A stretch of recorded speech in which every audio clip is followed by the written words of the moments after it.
नमस्कार, चारदी कला time TV के इस बुलेटिन में आपका स्वागत है। आपके साथ मैं हूं शिखा। खबरों की करेंगे शुरुआत, लेकिन सबसे पहले नजर हेडलाइंस पर।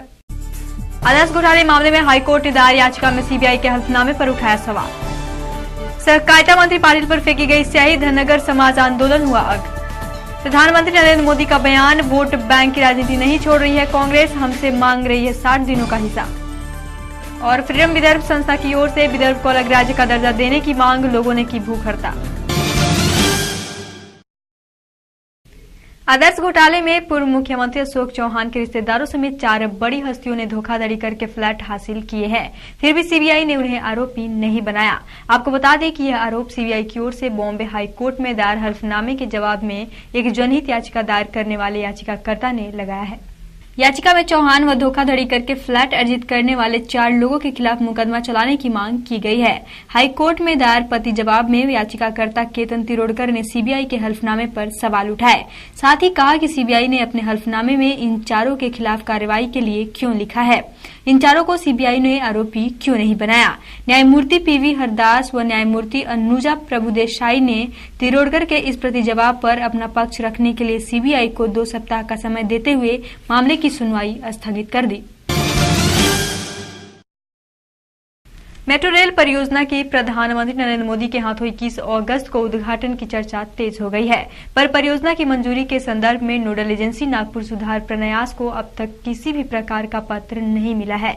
न ही नरेंद्र मोदी का दौरा कार्यक्रम तय हो पाया है, जिसको लेकर तरह तरह के कयास लगाए जा रहे हैं। नासुपर सभापति प्रवीण दराडे ने भी स्पष्ट किया कि मेट्रो रेल परियोजना के संदर्भ में केंद्र सरकार की मंजूरी से संबंधित कोई पत्र नासुपर को प्राप्त नहीं हुआ है, जबकि फरवरी महीने में मेट्रो को केंद्र की साप्ताहिक मंजूरी मिल चुकी है। केंद्र के अन्य विभागों की मंजूरी के लिए प्रस्ताव भेजा जा चुका है। इतना ही नहीं, कार्यक्रम के संदर्भ में भी कोई जानकारी नहीं मिली है।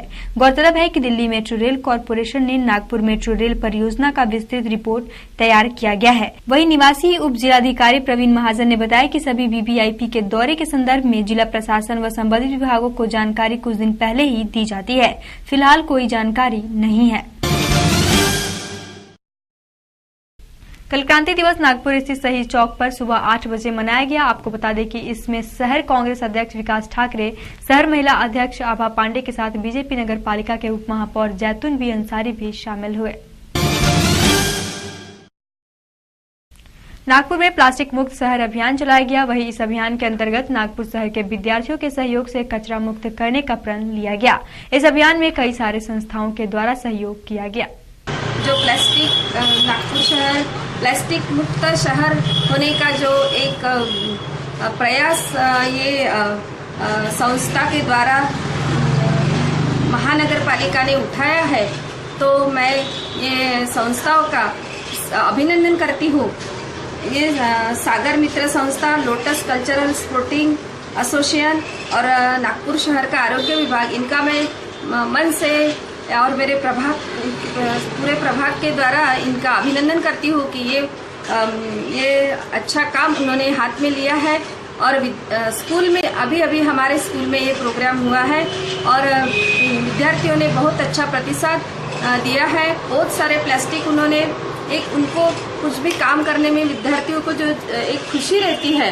और अभी जो बच्चे, ये स्कूल के बच्चे हैं, आगे चल के अपने देश के नागरिक है और इनके मन में अगर आपको सबको ये पता है कि आप जनता को इतनी बार ये इसके प्रोग्राम होने के बावजूद भी ये प्लास्टिक का यूज कम नहीं हुआ, ज़्यादातर बढ़ रहा है। लेकिन अभी जो स्कूल के माध्यम से बच्चों के द्वारा अपन ये काम हाथ में लिया, तो मुझे विश्वास है कि ये यशस्वी प्रयास ये होगा।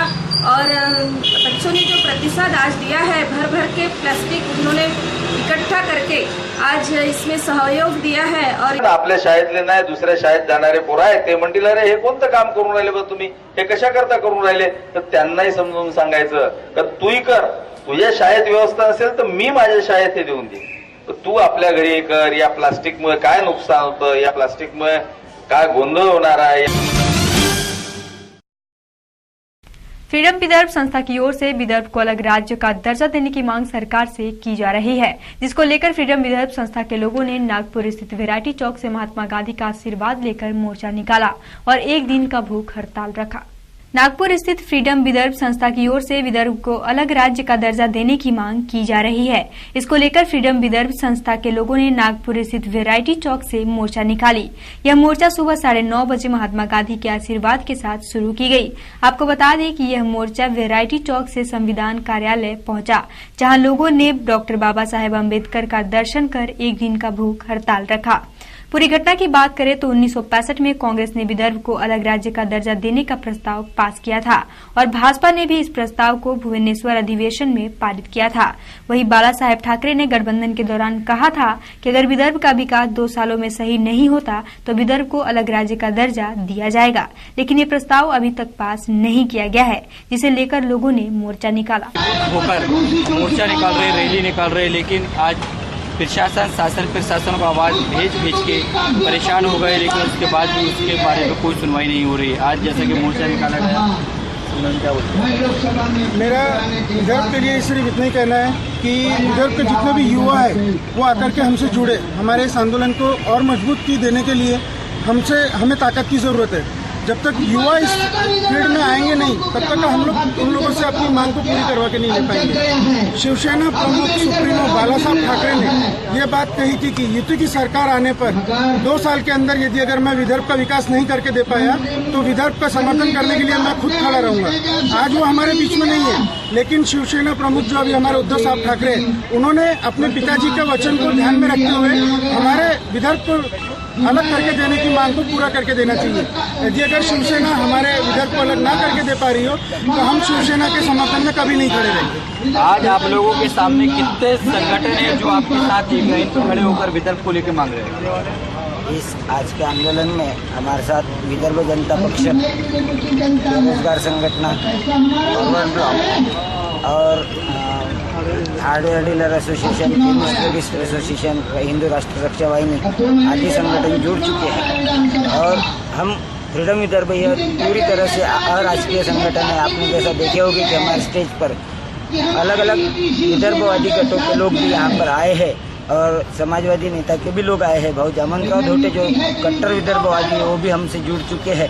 अगर हमारी बात नागपुर में ही नहीं मानी जाए तो हम आगे दिल्ली प्रशासन तक, प्रधानमंत्री तो सभी लोगों तक पहुँच सकते हैं, लेकिन पहले विदर्भ की जनता का को सहमत होना बहुत जरूरी है। हम लोग सिर्फ बाकी नेताओं जैसे नहीं कि बस हमारे अपने लिए आंदोलन करते और सिर्फ अपना ही देखते। आज जैसे कि पहले देखा जाए जब इलेक्शन के पहले चुनाव के पहले उन्होंने कहा था कि मैं विदर्भ के लिए तुम्हारी मदद करूँगा, जबकि आज वो इलेक्शन में चुनाव होकर आई है तो उनका कोई भी सपोर्ट नहीं है जनता को। और जैसे कि सब लोगों ने बताया कि शिवसेना वगैरह का उससे कोई लेन देन। आज सबसे पहले महत्व की बात यह है कि विदर्भ की सभी जनता ने एक साथ होना चाहिए। जब पूरी विदर्भ की जनता हमारे साथ, सभी विदर्भ पक्ष की जनता के लोग हमारे साथ आएंगे तो हम सिर्फ नागपुर में नहीं तो दिल्ली प्रशासन तक जाकर हम अपनी विदर्भ की मांग मांगेंगे और विदर्भ की मांग पूरी होने तक हम एक शुरू रखेंगे। जैसा कि इन्होंने बताया, विदर्भ की मांग को लेकर अगर हम नागपुर तक माननीय नितिन गडकरी जी को भी इन्होंने बताया, उसके बाद भी अगर कोई बात नहीं मानी जाती है तो ये केंद्र सरकार दिल्ली के दरवाजे भी रोकने के लिए पीछे नहीं हटेंगे। आगे भी देखते रहिए time TV Maharashtra news. Salim Rahman, cameraman के साथ, नागपुर। धनगर समाज के लोगों द्वारा उन्हें अनुसूचित जाति के तहत आरक्षण दिए जाने की मांग को लेकर किया जा रहा आंदोलन लगातार उग्र होता जा रहा है।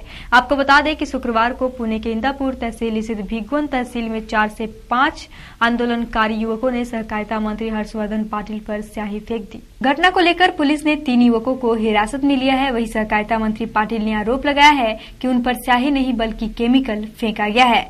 इस बीच भिगवण में कांग्रेस कार्यकर्ता और आंदोलनकारी आपस में भिड़ गए हैं। माहौल काफी तनावपूर्ण बन गया है। वहीं पुलिस ने जैसे तैसे सभी को शांत किया। सहकार मंत्री पाटिल ने कहा कि धनगर समाज को आरक्षण मिले इसलिए मैंने खुद विशेष ध्यान दिया है।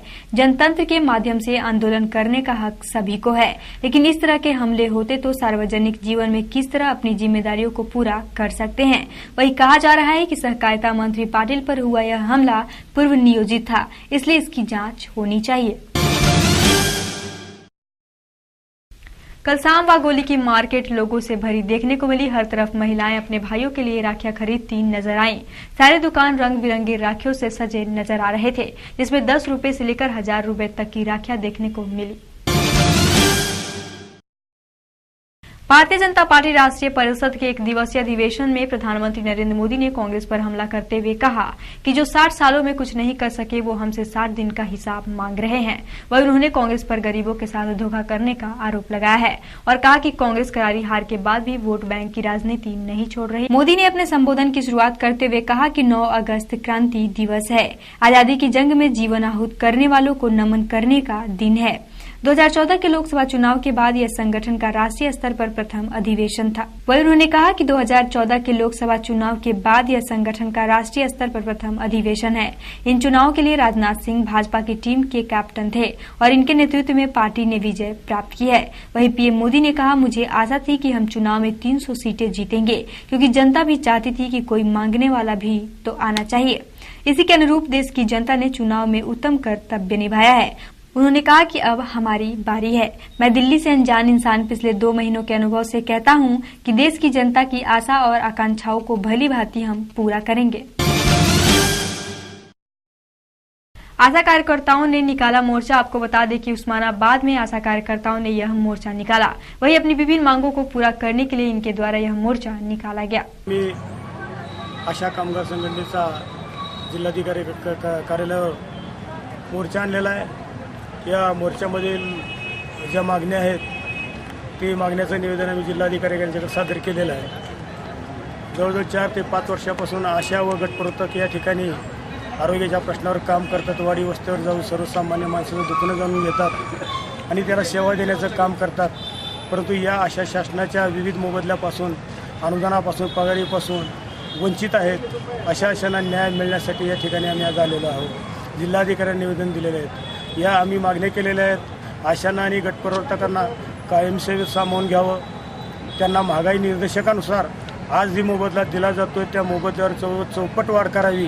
म्हणजे आज जर 1000 रुपये मिळत असतील तर त्यांना 4000 रुपये देण्यात यावे आणि त्या 4000 मध्ये त्यांचा आपल्या कुटुंबाचा कसा तो उदरनिर्वाह होऊ शकतो यासाठी म्हणून आम्ही चौपट वाढ अशी मागितलेली आहे। आशांना आणि गटप्रवर्तकांना एएनएमचा जीएनएमचा कोर्समध्ये राखीव कोटा शासनाने सादर केलेला आहे, जाहीर केलेला आहे, परंतु त्याची अंमलबजावणी अजून केलेली नाही। ती अंमलबजावणी व्हावी अशा मी या ठिकाणी शासनाकडे विनंती केलेली आहे। तर नाही, वार नाही, मुलं बाळ नवरा सगळं सोडून 3-3 दिवस एका डिलिव्हरी पेशंट सोबत राहतात।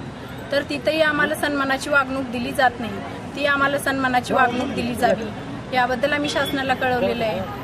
शासन यावेळेस करेल किंवा ना करेल काय सांगता येत नाही, पण आम्ही आमच्या भावना त्यांच्यापर्यंत पोहोचवलेल्या आहेत।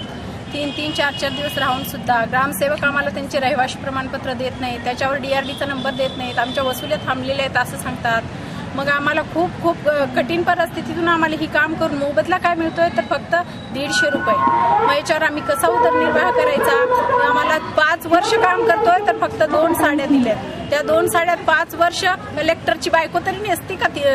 5 वर्ष 2 साड्या याची शासनाला जाग यावी आणि शासनाने यावर विचार करावा याबद्दल आम्ही त्यांना निवेदन दिलेलं आहे की सरकारला ज्या गट प्रवर्तक जे आम्हाला जे मानधन मिळत नाही ते मानधन मिळावे, ते टायमाला मिळावे, जेणेकरून आम्ही निम्म्या रात्री म्हणलं तरी एका पेशंट सोबत बरोबर बाहेर जातात 12 तिथं त्या पेशंटला सोडत नाही तोपर्यंत आम्ही तिथं थांबलेला असतात। त्या पेशंट बरोबर सगळे त्यांचे जोपर्यंत त्या पेशंटला पोलिओचा डोस देत नाही तोपर्यंत आम्ही तिथनं हलत नाही। ती सरकारला सांगायचं होतं की लाटणं मोर्चा घेऊन की आम्ही जर तुम्ही आमचं काही काम नाही केलं तर हाच मोर्चा लाटणं मोर्चा घेऊन या लाटण्याने आम्ही एकाला मारहाण करायला सुद्धा भेटणार नाही।